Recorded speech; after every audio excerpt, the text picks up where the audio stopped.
The Jets pull off a huge upset over the Philadelphia Eagles. We'll talk about it today on Locked On Jets.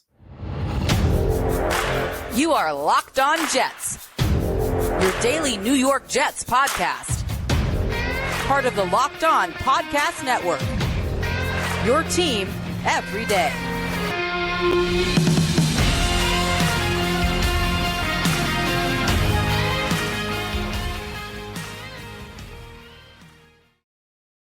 This is the Locked On Jets podcast, part of the Locked On Podcast Network, your team every day. It's Monday, October 16th, 2023, and I'm your host, John B. from GangGreenNation.com. Thanking you so much for making the show your first listen or first watch every day. Subscribe to the show for free on YouTube or wherever you get your podcasts so you'll get new episodes as soon as they're posted. If you're listening on a podcast source and enjoy the show, please give it a 5-star review. And if you're watching on YouTube and enjoy the show, give this episode a big thumbs up. These things help us out and help other Jets fans find Locked On Jets. Today's episode is brought to you by Gametime. Download the Gametime app, create an account, and use code LOCKEDONNFL for $20 off your first purchase. Last-minute tickets, lowest price, guaranteed. We're here today to recap a huge Jets win as they upset the Philadelphia Eagles 20-14 at MetLife Stadium to improve their record to 3-3. All through the summer, we talked about this. The Jets had to survive the first 6 weeks. They did not need to go 6-0. They did not need to go 5-1. They did not even need to go 4-2. In fact, I think 2-4 would have kept them in the mix. I don't think this was a must-win game for the Jets. Last week against Denver was a must-win game. This was the type of game where the Jets could kind of set a new course for their season. It was an opportunity, and the Jets took advantage of the opportunity. And now they find themselves in great position heading into their bye, heading into these final 11 games of the season. They've gotten through the tough parts. And this was a huge win. And I love this win. And obviously, you don't need to be a genius to be a Jets fan to understand why I love this win. But part of the reason I love this win is I don't feel like the Jets played their best football in this one. I mean, the offense really struggled. The defense is going to justifiably get a lot of credit for this game. I don't think this was like the best play-to-play performance the Jets defense has ever had. I actually do think they could play a lot better on a play-to-play basis. So, there's how you perform. Do you consistently perform well each play? And then there's the results. The results can't be better. I don't think you can do better than 4 turnovers, forcing the Eagles to 14 points. But the Jets, I don't think were that great on defense. I think they were timely. I think they made the plays when they needed to make them. I think the big plays came when the Jets had to have them. And that's why I love this win is they just kind of grinded it out. It's one thing. I think every year there's 1 or 2 games on your schedule where just nothing goes wrong for you. And that's the genesis of a lot of huge upsets in the NFL. And if you had asked me heading into yesterday, how are the Jets going to win this game? I'd have to say, I would have said they would have had to play lights out on both sides of the ball. They would have had to play their best game of the season. I don't think the Jets played their best game of the season, and they still found a way to win. And that's key in the NFL because you're not going to play your best every time. Again, there are a handful of games each year where everything goes right for you. Then there are a handful of games where everything goes wrong for you. So for the most part, in the games where everything goes right for you, you're going to win. And for the most part, when everything goes wrong for you, you're going to lose. The rest of the games are what decide whether you're a success or not. Do you make the plays when they need to be made? Do you make the timely play? Do you get the huge turnover when you need it? And that's what the Jets did in this game. They grinded it out. And, on the defensive side of the ball, you do have to remember they were playing without their 2 best corners. Not just their 2 best corners, but the 2 best players on the best unit on your team. And you could even argue that they were without their 3 best outside corners, depending on how you feel about Brandon Echols. They just found a way to do it. They just found a way to make the plays when they needed to be made. And that's how you win the game. That's how they won the game. On the defensive side of the ball, the Jets only forced 2 3-and-outs. 7 of the 10 Eagles drives ended up on the Jets side of the field. But you know something? When the Jets had to get the stop, they got the stop. On the offensive side of the ball, was it a brilliant performance? No, not at all. In fact, I think the Jets are going to need more from their offense going forward, despite the schedule getting easier. I don't think that forcing 4 turnovers is necessarily a sustainable formula for victory. I don't think that generating less than 250 yards on offense is a sustainable formula for victory. But that's what we worry about going forward. The key to remember is that when you're not going to force 4 turnovers every game. So when you do, you have to take advantage. You have to win. And this game was like staring the Jets in the face, and it could have gone one of 2 ways. The Eagles were keeping the Jets in it. I think we all know that if the Eagles had played their A game in this game, there wasn't really a lot the Jets could have done. Eagles did not bring their A game. I don't think they brought their B game. They may not have even brought their C game to this one. That gave the Jets an opportunity. But it's one thing for the other team to give you an opportunity. You got to take it. And listen, if you're a Jets fan, if you've been a Jets fan for a long time, you know that there have been plenty of games through the years where the Jets have been given an opportunity by a superior opponent and did not take it. In this game, the Jets didn't. It looked like for a second, like maybe the Jets were not going to take this opportunity.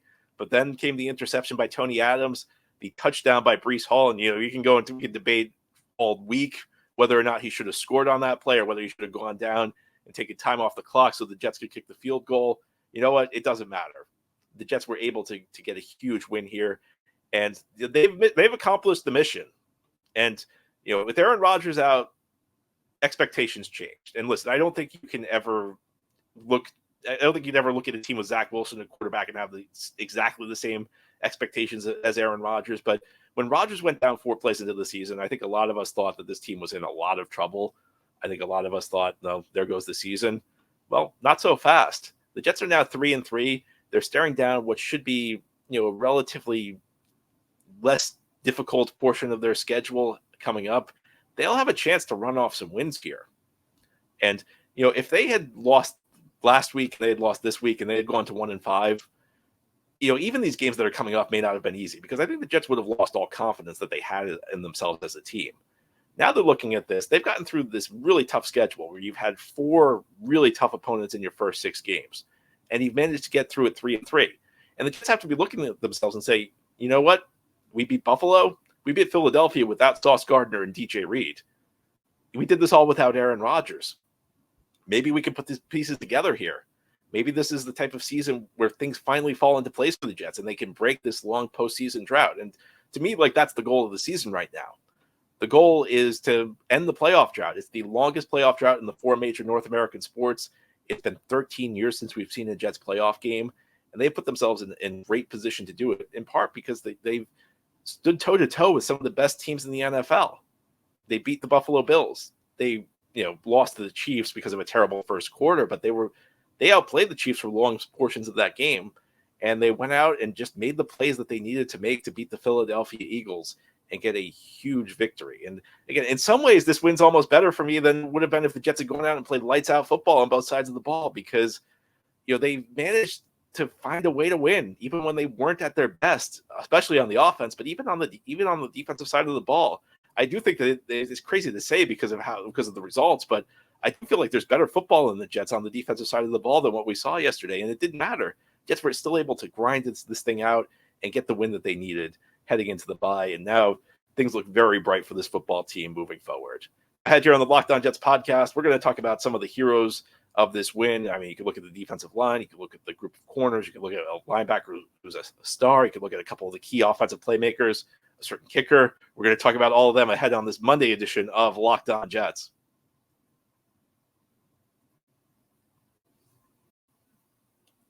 This episode of Locked On Jets is brought to you by Gametime. Gametime is the best way to buy tickets. You should not have to worry when you're buying tickets to the next big event. Gametime is the fast and easy way to buy tickets for all the sports, music, comedy, and theater events near you. With killer last-minute deals, all-in prices, views from your seat, and their best price guarantee, Gametime takes the guesswork out of buying tickets. The Jets season suddenly looks exciting. Maybe you want to head out to MetLife Stadium to support the team as the season gets into the autumn and the winter. Well, you should use Gametime. Gametime has deals on tickets right up to the start of each event, even an hour after it starts. So you can wait. It's the place to find last-minute seats. Find exclusive flash deals and sponsored deals on tickets for football, basketball, baseball, concerts, comedy, theater, and more. And with zone deals, you pick the section and Gametime picks the seats for an average of 18% savings. And the Gametime guarantee means you'll always get the best price. If you find tickets in the same section and row for less, Gametime will credit you 110% of the difference. Take the guesswork out of buying tickets with Gametime. Download the Gametime app, create an account, and use code LOCKEDONNFL for $20 off your first purchase. Terms apply. Again, create an account and redeem code LOCKEDONNFL for $20 off. Download Gametime today. Last minute tickets, lowest price, guaranteed. This episode of Locked On Jets is brought to you by PrizePicks. PrizePicks is the largest independently owned daily fantasy sports platform in North America. They are the easiest and most exciting way to play DFS. It's just you against the numbers. Instead of battling thousands of other players, including pros and sharks, you pick more or less than on 2 to 6 player stat projections and watch the winnings roll in. Quick withdrawals, easy gameplay, and an enormous selection of players and stat types are what make PrizePicks the #1 daily fantasy sports app. PrizePicks offers weekly promotions that can lead to big payouts like Taco Tuesday. Each Tuesday, PrizePicks discounts select player projections up to 25% to provide even more value. And PrizePicks now offers Apple Pay for quick and easy deposits into your account this football season. Go to PrizePicks.com/LockedOnNFL and use code LockedOnNFL for a first deposit match of up to $100. Again, go to PrizePicks.com/LockedOnNFL. Use code LockedOnNFL, LOCKEDONNFL, no space, for your first deposit match of up to $100 using PrizePicks. Thank you for making Locked On Jets your first listen or first watch every day. Big shout out to you, everydayers. This is a daily podcast covering the New York Jets. We have new episodes each day through the week, Monday through Friday, and then bonus episodes as needed, recapping a huge victory by the New York Jets over the Philadelphia Eagles on Sunday. The Jets get to 3-3 on the 2023 season. 2 weeks ago, it felt like the Jets were kind of on the precipice. They were 1-3. They had played reasonably well in the Sunday night loss to the Kansas City Chiefs, but you kind of felt like the next 2 weeks of the season could go either way. The Jets had 2 weeks before the bye, and they got wins in both games. I think the phrase I'll use is they grinded out 2 huge wins, because these were games where the Jets had to dig deep. They had to find something, and they were able to do it in both cases. Who were the heroes of this game? I mean, I'm going to once again praise a guy I praise a lot, and that's Bryce Huff. Another sack and a half for him. I mean, Bryce Huff is really making himself a lot of money this year. I said in the offseason, I thought the Jets should have tried to extend him while the price was reasonable. And Bryce Huff is going out there, and he just keeps raising his price every single week. He's the best pass rusher on the team right now. I don't think there's anything else you can say. Another guy you have to mention, Jermaine Johnson, last 2 weeks, after a slow start to the season, starting to come on. And the thing with Jermaine is a lot of his plays are like high motor plays. They're like a lot of hustle plays, like the Quinnen Williams interception, which was using that expression feels weird. That was kind of a hustle play. The sack he had last week on Russell Wilson, or the big hit he had last week on Russell Wilson. Again, it was kind of a hustle play. But the Bryce Hall interception, I mean, he beat his man one-on-one and delivered the hit that forced an interception. It was a huge play in the game. Jermaine Johnson, I think, is starting to come on a bit. He looks really good. The Jets corners, they got beat by A.J. Brown, and they got beat by Devontae Smith a couple times. The Eagles left some plays on the field. Smith had a couple of key drops, but for a group that was really just kind of thrown together, held together by duct tape, the fact the Jets only gave up 14 points in this game, even if the Eagles left some plays on the field, I think you got to give credit to them. Bryce Hall had that interception. I mean, look, it was kind of put into his lap by the hit Jermaine Johnson delivered, but he caught it. And for a guy who really, since the start of the 2022 season, has looked very shaky, and I don't know, maybe it was something like he lost his confidence after his starting job was taken away, because in 2021 he had a solid season, and then the Jets draft Sauce Gardner and they signed DJ Reed. Suddenly Hall is a backup and doesn't really look like he can cover anybody, but he goes out and delivers in this game. I think the last 2 weeks he's looked pretty solid. Heading into the last season, I felt like Bryce Hall was one of the better backup corners in the NFL, and certainly delivered in that sense in this game. Quincy Williams adding 12 tackles. I mean, what more can you say about Quincy Williams right now? He's just playing great football. He looks like one of the best linebackers in the NFL. He's one of the leaders on this defense, a guy who's really solidified the linebacker position for this team this season. And as I said last week, Quincy Williams' breakout has kind of, I think, made C.J. Mosley better, because now Mosley can do the things he needs to do. He's in the right spot all the time. He gets the defense set. He's a leader in the locker room. It's easier to do that when you have a playmaker next to him, because at this point of his career, Mosley's not as much of a playmaker as he is a steady force. But I think Quincy's really helped C.J. in that sense. Quinnen Williams with the interception. I know, again, it was kind of a weird play. It bounced right to him. But a really fun play, really fun to watch Quinnen Williams pick a pass off. Tony Adams with the key play. I mean, that was the play of this game. The interception on Jalen Hurts in the fourth quarter that set the Jets up for their winning score. And then on the offensive side of the ball, I mean, I think this was really like kind of a two-man offensive game for the Jets, and it's the two guys you would expect. Garrett Wilson, 8 catches for 90 yards. And I mean, look, Zach Wilson, I think, was struggling to make his reads in this game. And one of the reasons I say that is Wilson had 12 targets and 33 passing attempts by Zach Wilson. So I think Zach really wasn't trusting what he saw out there a lot of times. But that's the value of having a number one receiver, is when things kind of break down for the young quarterback and when they're struggling with the confidence. one of the things you can do is just say, I'm going to throw it to my number one guy, and he's going to make a play. And that's what Garrett Wilson did in this game. I don't think the Jets win without Garrett Wilson's performance. And then Breece Hall, on a day where he was kind of bottled up on the ground, only 39 yards for 12 carries. And that, I think even that maybe oversells it, because he had that touchdown where the Eagles just kind of let him score. But he was a weapon through the air. And we know that Breece has struggled a bit as a receiver, but he adds 5 catches for 54 yards, did not drop any. And it was kind of funny, because coming out of Iowa State, that was supposed to be one of the strengths of Breece's game. He was supposed to be a strong receiving back. He was supposed to really help the Jets in that area. And outside of like one game against Miami last year, it's been kind of a weakness where he's not really shown great hands, but Breece just finds a way to make an impact on the game. He's not going to run for 177 yards every week, but even in games where he's bottled up on the ground, when he can make plays as a receiver, and I give Nathaniel Hackett credit, because I think he understood that the Eagles were going to sell out to stop the run.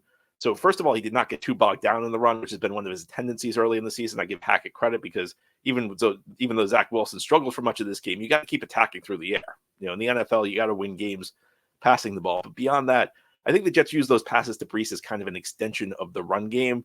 They just kind of got him the ball in space. It made life a little easier. The Jets do a really nice job of making sure their playmakers are in position to make plays. And then finally, Greg the Leg, 4 for 4. He's been so good this year. I'm so happy the Jets finally have a real kicker after all these years where they've brought in these guys who, there are these guys you've never heard of, these guys from these small schools. Finally, the Jets have a real kicker in Greg Zuerlein. He's been phenomenal this year. Another perfect day, another day where the Jets need. I guess maybe the Jets didn't need him to be perfect. I guess if he had gone 3 for 4, they still would have won 17-14. But the Jets are getting what they need out of this kicker. He snuck the first one. He kind of snuck in, but he made it. So the Jets, lots of heroes in this game for the New York Jets. They win it. It was a kind of a weird game. A game with a lot of bizarre things happening, a lot of weird bounces of the ball. But the Jets took advantage of what was in front of them, and they earned a huge win over this Philadelphia Eagles team. Now, ahead here on the Locked On Jets podcast, we'll close out this game recap. We'll start to look ahead for this team a little bit. What needs to continue to happen? What needs to change as the schedule gets a little bit easier after the bye? That's what we'll discuss here on this Monday edition of Locked On Jets. This episode of Locked On Jets is brought to you by LinkedIn. These days, every new potential hire can feel like a high-stakes wager for your small business. You want to be 100% certain that you have access to the best qualified candidates available. That's why you have to check out LinkedIn Jobs. LinkedIn Jobs helps you find the right people for your team faster and for free. Jets were so thin at corner that I thought they were maybe one injury away from posting a LinkedIn Jobs listing to find a corner. Well, fortunately, they did not need to do that, but it is very easy to create a free job post on LinkedIn Jobs. Then you add your job in the purple hashtag hiring frame to your LinkedIn profile to spread the word that you're hiring. Simple tools like screening questions make it easy to focus on candidates with just the right skills and experience, so you can quickly prioritize who you'd like to interview and hire. It's why small businesses rate LinkedIn Jobs #1 in delivering quality hires versus leading competitors. LinkedIn Jobs helps you find the qualified candidates you want to talk to faster. Post your job for free at linkedin.com/LockedOnNFL. That's linkedin.com/LockedOnNFL to post your job for free. Terms and conditions apply. This is the Locked On Jets podcast here on this Monday. We're recapping a Jets victory, a huge Jets victory, 20-14 over the Philadelphia Eagles, allows the Jets to even their record at 3-3 on the 2023 season. Now we look ahead. Jets head into their bye week on a very positive note. And I think that the Jets bye week has kind of fallen at a perfect time. I'm usually a big advocate for the bye week as late as possible, just because of the physicality of the NFL season. I like having the week off where you can rest later on in the year. It allows guys to get fresh for the stretch run. But every team is different, and I think that the Jets bye kind of falls at a good point this year. First of all, it'll allow them to get healthy. I mean, you don't want to be without Sauce Gardner and DJ Reed every single week, so that gives them a chance to kind of rest up, and hopefully Sauce and DJ will be back for the Giants in 2 weeks. I think it also comes at a good time because the Jets, this first 6 weeks was all about just figuring out a way to make it happen. I mean, it didn't matter how it happened. It didn't matter whether it looked good. It didn't matter whether it looked ugly.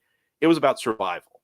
And now the Jets have an opportunity to kind of reset. They have a chance to look at what's working and what's not working for them and try to figure things out. I think especially on the offensive side of the ball, it's been a struggle for Zach Wilson these last couple of weeks. He played great against the Chiefs last week against Denver. despite the numbers, I didn't think Zach was that great in the game. And this one was a game where he really struggled. But you know what? The Jets were able to win despite that. And I think that that's such a key thing, because as much as it shouldn't matter, the storylines that come out of these games really do impact the team. And I do think they impact the players. And if the Jets had lost this game, we'd be hearing a lot about the offensive struggles. We'd be hearing a lot about Zach Wilson. Now we don't need to hear that. Now we can hear about, hey, Zach Wilson did enough. You know, he didn't keep the Jets from winning games. You know, Zach Wilson won these games. That allows Zach to, I think, maintain his confidence level, and it gives the Jets more time to kind of think through this offense, think through how they want to redesign this thing, because you have to remember, Zach Wilson took over on the fly. This offense was designed for Aaron Rodgers, and now the Jets have had to try and figure out how to win games week to week. Now they kind of have a week to think through, what does Zach Wilson do well? What's he comfortable with? We can build this thing around what he likes to do. And I think that that's a very valuable thing for this team. And beyond that, I think if you look at the way where this thing's going, the Jets now have a real opportunity to end this long playoff drought. You know, they haven't been to the playoffs since 2010. Well, look at the remaining schedule. It's not that daunting. I mean, it begins with a game against the Giants. Now, I think on Sunday Night Football, we saw that the Giants can play with anybody. You know, they took the Buffalo Bills the distance, but this is not a good Giants team this year. In fact, I would even go as far as to say, and I really don't love saying any game should be a win, but to the extent any game should be a win, I really think this Giants game coming up in 2 weeks should be a win for the New York Jets. But there just aren't that many difficult games, or there aren't that many games that seem daunting on the schedule to me. The Jets had maybe the toughest early season schedule in recent NFL history this year. I mean, we've got Buffalo, Kansas City, Philadelphia, Dallas. I mean, those are 4 of your first 6 games. And obviously, I think the reason the NFL did it was they wanted a lot of early season marquee Aaron Rodgers games. And, it's a catch-22. Last year, the schedule was kind of backloaded. The Jets had a lot of easier games at the front part of the schedule. And, that has its advantage. To be honest with you, I kind of prefer it the other way, because I think sometimes you get on a moment, you got a team that maybe isn't that great, gets on a little bit of a roll early in the season and builds its confidence. And sometimes if you have a really tough gauntlet in the early part of the season, your team kind of puts itself behind the 8 ball and never really recovers.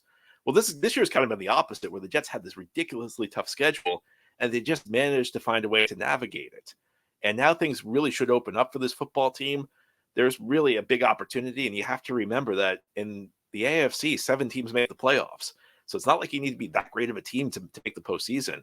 I mean, I don't think there's that big of a difference between the Jets and a lot of these other teams they're going to be competing with in this conference. It could come down to things like schedule. It could come down to injury luck.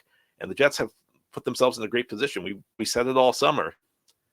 The key to this Jets season was going to be surviving these first 6 weeks. And that's true even with Zach Wilson, even without Aaron Rodgers at quarterback. I think that remains true. And the Jets have survived these first 6 weeks, and now they've left themselves in a great position heading into the second part of this season. Anyway, that's all for today's episode. This has been the Locked On Jets podcast, part of the Locked On Podcast Network. Your team every day is our motto. As always, if you enjoy the show, hit the subscribe button where you're watching or listening so that you'll never miss an episode. If you enjoy the show and are listening on a podcast source, please give it a 5-star review. And if you're watching on YouTube, give this episode a big thumbs up. These things help us out, help other Jets fans find the show. Have a great Monday, everybody. We'll be back tomorrow to talk more Jets.